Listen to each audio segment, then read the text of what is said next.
சிந்து பைரவி நியூப்ரமோ சிவாவுக்கு கால் பண்ணுறாங்க. கால் பண்ணி என்னாச்சு அப்படின்னு கேட்குறாங்க. சிவா இது மாதிரி ஒன்று டாக்டர் இதிலிருந்து 6 மாதம் சஸ்பெண்ட் பண்ணியிருக்காங்க அப்படின்ற மாதிரி சொல்கிறாங்க ஸ்னேகா. இதை கேட்ட உடனே சிவாவுக்கு பயங்கர அதிர்ச்சியாக இருக்குது. ரொம்பவே ஃபீல் பண்ணி அழுதுட்டு இருக்காங்க. இதுக்குள்ள அங்கே பாரு, டாக்டர் சாரோடைய ஃபோட்டோலாம் ஒட்டியிருக்காங்க. அவர் எதுவும் பெரிய சாதனை பண்ணியிருக்காரு போல அப்படின்ட்டு சிந்து சொல்கிறாங்க. உடனே தான் சந்தோஷமாக எடுத்துகிட்டு வீட்டுக்கு போகிறாங்க. என்னமோ சிந்து ரொம்ப சந்தோஷமாக என்ன விஷயம் அப்படின்றாங்க. ஏதோ டாக்டர் சார் பெரிய சாதனை பண்ணியிருக்காங்க.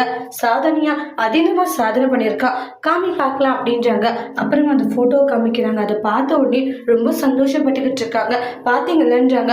ஆமாம்மா, ஏதோ பெரிய சாதனை தான் அப்படின்னு சொல்லிட்டு அன்னபூரணின்னு நினைக்கிறாங்க.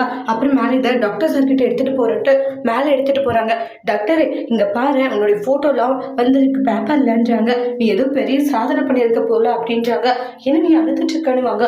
அப்புறம் கோவப்பட்டு கண்ணை திரைப்பாலான்னு விடுறாங்க. உடனே ஷாக் ஆகுறாங்க. என்னாச்சு, இது ஃபர்ஸ்ட் என்னன்னு உனக்கு தெரியுமான்றாங்க. அது தெரியாத பேசிட்டு இருக்கான்ட்டு ரொம்ப கோவப்பட்டு சிந்து கண்ணை திரைப்பாலான்னு அழிஞ்சிருப்பாங்க.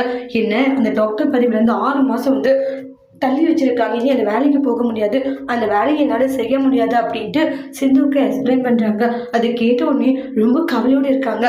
இது ஒன்றும் தெரியாத அப்படி சந்தோஷமா தூக்கிட்டு வரல, இவ்வளோ பிரச்சனைக்கு காரணமே நீ மட்டும் தாண்டி அப்படின்ட்டு கோவப்படுறாங்க. அதோட இந்த ப்ரமோவை முடிச்சிருக்காங்க. தேங்க்யூ.